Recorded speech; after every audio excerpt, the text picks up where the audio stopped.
आवाज महाराष्ट्राचा। बातमी आहे पिंपरी चिंचवडमधल्या एका उद्यानाची।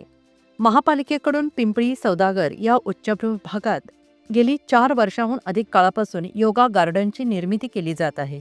आता या उद्यानाचं काम अंतिम टप्प्यात आलेलं असून यामध्ये आंतरराष्ट्रीय दर्जाच्या रॉक क्लाइम्बिंग वॉलचे काम सुरू आहे। गेल्या कित्येक महिन्यांपासून उद्घाटनाच्या प्रतीक्षेत असणाऱ्या या उद्यानाचं उद्घाटन कधी होणार असा प्रश्न नागरिकांना पडला आहे। त्यातच उद्यानात बसवण्यात आलेली खेळणी वापराविना खराब होत असल्याचं दिसत आहे। त्यामुळे पिंपरी सौदागर भागातील नागरिक कमालीचे नाराज आहेत।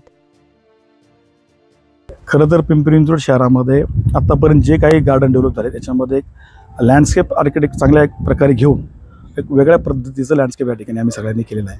खरं तर पिंपरी सौदागर या ठिकाणी सगळं उच्चभ्रू सोसायटींचा वर्ग आहे। याच्यामध्ये आपण जर पाहिलं तर संपूर्ण गार्डनमध्ये एक ॲडव्हेंचर पार्क आणि योगा पार्क असं मिक्स संकल्प आम्ही या ठिकाणी केलेला आहे।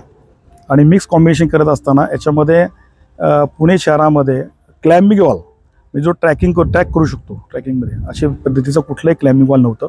आपल्या पाठीमागे आपण पाहिलं असेल की क्लाइम्बिंग वॉलचं काम मोठ्या प्रमाणावरती शहरामध्ये चालू आहे। एक वेगळा पार्ट आणि वेगळं पार्क करण्याचा आम्ही संकल्प केलेला आहे। खरं तर यासाठी एक 4 वर्षाचा कालावधी गेला। याच्यामध्ये लँड ॲक्विजिशन खूप मोठा पार्ट होता। आज 100% लँड ॲक्विजिशन झाल्यानंतर साधारण आमचे नवनिर्वाचित आमदार शंकरभाऊ जगताप यांच्या मार्गदर्शनाखाली लवकरच महाराष्ट्राच्या आमच्या नेत्यांची वेळ घेऊन आम्ही नागरिकांसाठी खुलं करणार आहोत। पुणे तसेच पिंपरी चिंचवड आणि महाराष्ट्रातील महत्त्वाच्या आणि ताज्या बातम्या पाहण्यासाठी महाराष्ट्र 18 न्यूज चॅनलला यूट्यूबवर सबस्क्राईब करा आणि बेल आयकॉन प्रेस करा।